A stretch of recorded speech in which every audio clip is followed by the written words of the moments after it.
In an era when the world teetered between unspeakable destruction and scientific transcendence, one man's brilliance and inner torment would not only shape the course of history but also force humanity to confront its deepest moral dilemmas. This is the story of J. Robert Oppenheimer, the man who unlocked the secrets of the atom and, in doing so, awakened a power beyond comprehension. Born on April 22, 1904, in New York City, Julius Robert Oppenheimer emerged into a world of contrasts. His family, immigrants from Germany with a rich cultural heritage, instilled in him both a reverence for knowledge and an awareness of the world's precarious balance between old traditions and modern innovation. From an early age, young Robert was set apart by an insatiable curiosity. While other children played games on the bustling streets of the Upper West Side, he was often found tucked away in quiet libraries or walking through Central Park while contemplating nature's secrets. Books became his constant companions, ranging from the poetry of William Blake to the scientific musings of luminaries like Isaac Newton. Despite suffering from frailty and bouts of illness in his childhood, Oppenheimer's mind shone brightly. At just 12 years old, he was already known to local scientists for his early experiments and his ability to understand complex scientific ideas. This precocious talent and his relentless inquisitiveness would soon set him on the path to academic excellence. Oppenheimer's academic journey began at Harvard University. Initially, he enrolled as a chemistry major, but it was the allure of theoretical physics, its abstract elegance and promise of unlocking the universe's secrets, that captured his imagination. Even at Harvard, his professors noted his unique blend of artistic sensitivity and razor-sharp intellect. It was during these formative years that Oppenheimer began to absorb the ideas that were revolutionizing science. The emerging field of quantum mechanics offered a radical new understanding of matter and energy, a puzzle to which Oppenheimer was determined to find the missing pieces. His academic pursuits soon took him to the heart of Europe, where he studied under great masters such as Max Born and Niels Bohr. In the laboratories and lecture halls of Europe, amidst a milieu brimming with groundbreaking ideas, Oppenheimer refined his vision of the quantum world.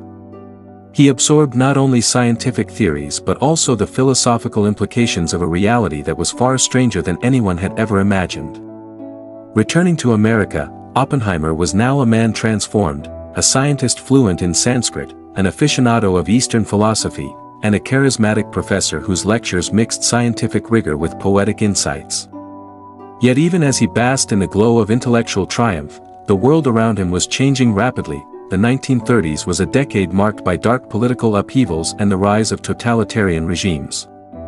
Adolf Hitler's ascent in Germany sent shockwaves through the global scientific community, precipitating a mass exodus of brilliant minds from Europe to safer shores in America. The political climate, already charged with fear and uncertainty, would soon merge with scientific innovation in a way that neither many scientists nor world leaders could predict. In 1938, the discovery of nuclear fission by German chemists Otto Hahn and Fritz Strassmann shattered long-held perceptions about the nature of the atom. Suddenly, a process previously confined to the realm of theory could, in principle, be harnessed to produce an explosion of unimaginable magnitude.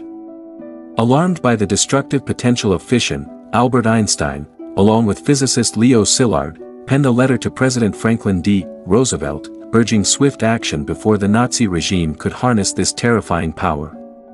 It was a moment when science and warfare collided, a moment when the quest for knowledge was rapidly being repurposed for weaponry. The United States, recognizing the urgency of the situation, launched what would become known as the Manhattan Project, a colossal endeavor to build an atomic bomb before the enemy could. And at the heart of this secretive project stood J. Robert Oppenheimer. In 1942, amid the race to develop nuclear weapons, Oppenheimer was chosen to head the scientific efforts of the Manhattan Project. His selection was met with mixed reactions. While many recognized his brilliant mind, others questioned his lack of administrative experience and his earlier associations with leftist intellectual circles. Yet, Oppenheimer's unique blend of scientific genius and philosophical introspection made him the ideal candidate to bridge the gap between raw scientific inquiry and the grim necessities of wartime exigency. Within his capable hands, a disparate group of the world's best minds, from Enrico Fermi to Richard Feynman and Niels Bohr, would converge at a clandestine location in the deserts of New Mexico known as Los Alamos. Los Alamos was more than just a research facility, it was a crucible where science, humanity, and wartime urgency were melded together. Under Oppenheimer's leadership, teams worked tirelessly to turn theoretical equations into a weapon of unprecedented destructive power. Against a backdrop of isolation, secrecy, and the constant ticking of a doomsday clock, Oppenheimer's inner world was a battleground of conflicting emotions. There was pride in scientific achievement, yet a profound dread of the moral implications of their work. In a moment of introspection during the long desert nights, Oppenheimer once remarked to a close colleague, "In the pursuit of knowledge, we have opened a Pandora's box, a box that, once opened, we can never close again." This haunting sentiment would echo throughout his later life. On the morning of July 16, 1945, the small desert community around Alamogordo held its breath. Today was the day when history would be rewritten. Under the codename Trinity, the culmination of years of relentless work was about to be unleashed upon the barren New Mexico desert. At precisely 5:29 a.m., the test site was awash in a blinding flash of light. For a few agonizing seconds, time seemed to stand still as the first atomic explosion tore through the silence of the desert. A mushroom cloud, rising like a titanic beacon of destruction, marked the birth of the atomic age. For Oppenheimer, the explosion brought a moment of surreal clarity. Standing among his peers, he recalled a verse from the ancient Indian scripture, the Bhagavad Gita. "Now I am become death, the destroyer of worlds." In that instant, the weight of what had been created pressed down on him. The triumph of scientific endeavor was inextricably linked with the terror of its potential, a duality that would haunt him for the rest of his life. As the light of the explosion faded, a profound silence ensued. The world had stepped into a new era, a world where science bore the seeds of both creation and annihilation. The use of atomic weapons in Hiroshima on August 6 and Nagasaki on August 9, 1945, did not just bring a swift end to World War II, it ushered humanity into an age of existential uncertainty. Over 200,000 people perished in these attacks, leaving behind legacies of unspeakable loss and suffering. For Oppenheimer and his colleagues, the bomb was both a scientific and moral paradox. They had achieved what they set out to do, construct a weapon capable of ending wars, but at an astronomical cost. The exhilaration of victory was irrevocably tainted by the human tragedy that unfolded in the cities of Japan. In private moments with President Harry S. Truman, Oppenheimer confessed his overwhelming remorse. "Mr. President, I feel I have blood on my hands." Truman's reaction was cold and dismissive, a stark reminder that in the machinery of wartime decision-making, human emotions and moral quandaries were often swept aside. For Oppenheimer, the stark reality was that while the atomic bomb had secured victory, it had also irrevocably altered the moral landscape of modern warfare. As the echoes of victory faded, a new era of geopolitical tension emerged, the Cold War. No longer was the enemy a distant, faceless entity, the threat now loomed from the arms race with the Soviet Union. By 1949, the Soviets had successfully tested their own atomic bomb, igniting a global race for increasingly destructive weapons. In this climate of fear and suspicion, Oppenheimer's role as the leading figure of the Manhattan Project came under intense scrutiny. Once celebrated as a national hero, he rapidly transformed into a figure viewed with ambivalence and, by some, as a liability. During the early years of the Cold War, the debate over nuclear weapons intensified. A fierce division arose between those who supported further development of atomic weaponry, including the hydrogen bomb, a device that promised to be far more devastating, and those who recognized the inherent moral dangers of escalating such an arms race. Oppenheimer, ever the reflective thinker, took a cautious stand. He opposed the development of the hydrogen bomb on the grounds that its sheer scale of destruction was disproportionate to any conceivable military gain. In his view, the pursuit of an even more lethal weapon risked plunging the world into a cycle of mutual assured destruction, a nightmarish possibility that would forever stain the legacy of scientific progress. His position, combined with his earlier associations with leftist circles, made him a target for political adversaries. Influential figures such as Louis Strauss and J. Edgar Hoover began to cast doubt on his loyalty, suspecting that his moral reservations could mask sympathies for regimes considered inimical to American interests. In 1954, amidst the climate of Cold War paranoia, Oppenheimer's life took a drastic turn. The U.S. Atomic Energy Commission, AEC, convened a security hearing to investigate his past affiliations and question his reliability with classified information. This hearing, though not a formal courtroom trial, would serve as a crucible in which Oppenheimer's reputation, and his very identity, was relentlessly scrutinized. The proceedings were intense and deeply personal. Witnesses testified on his behalf, recounting his contributions to science and his unwavering commitment to his country. Yet others, sometimes driven by personal grudges or ideological differences, painted him as a potential security risk. Even Edward Teller, a fellow scientist revered as the father of the hydrogen bomb, offered testimony that further isolated Oppenheimer from his peers. "I would feel more secure if public matters would rest in other hands." These words, spoken during the hearing, symbolized the bitter divide within the scientific community and the mounting political pressures of the era. Oppenheimer's security clearance was ultimately revoked, a decision that not only stripped him of government privileges but also dealt a grave blow to his public standing. For many observers, the hearing symbolized a profound injustice. A man who had given so much in the name of scientific progress was now condemned by the very institution he had once served. The trial turned public opinion against him, and, for a time, his legacy was marred by the political machinations of those determined to recast him as a traitor. In the aftermath of the hearing, Oppenheimer retreated into a quieter existence. Although he continued to lecture and write, his days at the Institute for Advanced Study in Princeton were marked by a palpable sense of isolation. Surrounded by thinkers, philosophers, and scientists, he now walked the corridors as a shadow of his former self, a brilliant mind weighed down by the consequences of his creations.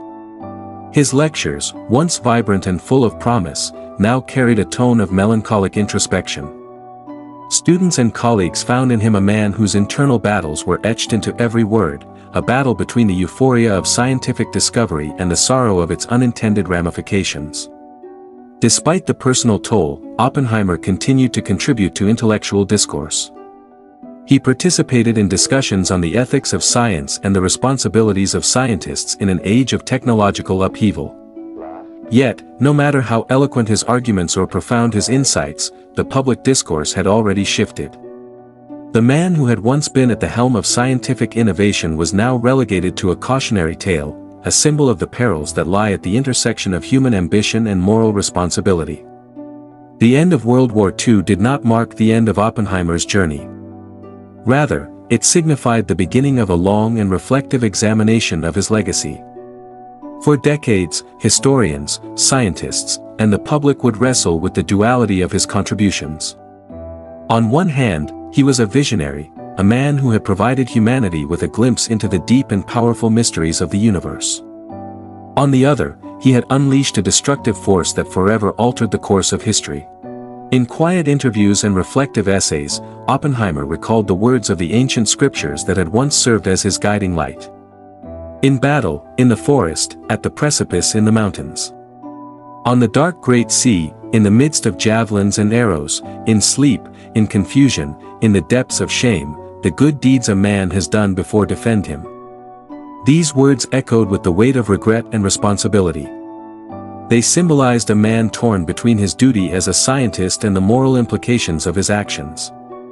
His contributions to quantum physics and nuclear science were undeniable, yet they came with an everlasting question: could true progress be justified when it exacts such a steep human cost? As time passed, public sentiment evolved. Many came to see Oppenheimer not as a villain or a traitor, but as a tragic figure, a scientist who bore the heavy burden of knowledge, whose mind had soared to the heavens only to be tethered by the gravity of his own creation. J. Robert Oppenheimer passed away on February 18, 1967, at the age of 62, succumbing to throat cancer. His death brought an end to a life that had been as brilliant as it was conflicted. In the years that followed, however, reassessment and historical context began to restore a measure of his lost honor. In December 2022, nearly 70 years after his security clearance was stripped away, the United States government formally nullified that decision. In a statement marked by both regret and acknowledgement of past errors, Energy Secretary Jennifer Granholm remarked, "The Atomic Energy Commission's decision was the result of a flawed process that violated the Commission's own regulations. This act of posthumous redemption did little to erase the scars of the past but served as an important historical acknowledgement." Oppenheimer was, in many ways, vindicated, not as a hero in the traditional sense, but as a visionary burdened by the profound ethical consequences of his work. His story became a cautionary tale on how scientific advancement, when coupled with human ambition and political maneuvering, can yield results that are as transformative as they are terrifying. Today, the legacy of J. Robert Oppenheimer remains as relevant as ever. In classrooms, lecture halls, and policy forums around the world, his life serves as a powerful reminder of the responsibilities that come with scientific discovery. Modern debates on nuclear proliferation, the ethics of artificial intelligence, and climate engineering all bear traces of the same fundamental questions that Oppenheimer once grappled with. The world now possesses technologies that can alter life itself, and the lessons from Oppenheimer's tumultuous career resonate deeply among scientists and policymakers. Institutions around the globe have established ethical review boards and protocols designed to prevent the misuse of scientific innovation. And yet, the tension between the promise of technological advancement and the need for moral restraint continues to be a defining struggle of our time. Interviews with present-day physicists and ethicists often reference Oppenheimer's life. They speak not just of a man who created a weapon of unimaginable power, but also of a person who recognized that the pursuit of knowledge must always be tempered by an awareness of its potential consequences. The story of Oppenheimer is not merely a chapter in the history of science, it is a mirror reflecting our own era's dilemmas, the tension between progress and preservation, between hope and horror, and between human ambition and ethical responsibility. Beyond the equations, the laboratories, and the political intrigue, there was a man who felt deeply. In private letters and memoirs, Oppenheimer revealed the emotional cost of his work. He wrote of sleepless nights spent in introspection, of dreams haunted by the faces of those lost in the atomic bombings, and of a soul forever marred by the knowledge that even the purest scientific endeavor can unleash forces beyond control. His personal struggles were emblematic of a broader human predicament, the quest to understand the universe, paired with the inherent limitations of our moral compass. Oppenheimer's internal battles remind us that science is not a disembodied pursuit of objective truth, it is a human endeavor, with all the attendant joys, sorrows, and contradictions. In quiet conversations with close friends, he confessed, "I have become both the revealer and the prisoner of knowledge. The weight of what I have set in motion is something I carry in every breath." These poignant admissions offer a glimpse into a heart that, even while exploring the furthest reaches of quantum physics, remained painfully attuned to the human condition. As the curtains fell on Oppenheimer's life, his legacy was irrevocably defined by paradox.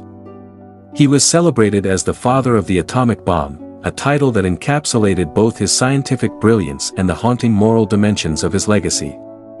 In the annals of history, he remains a figure of contrasts, a visionary whose insights illuminated the mysteries of matter, and a man whose creations laid bare the potential for human devastation.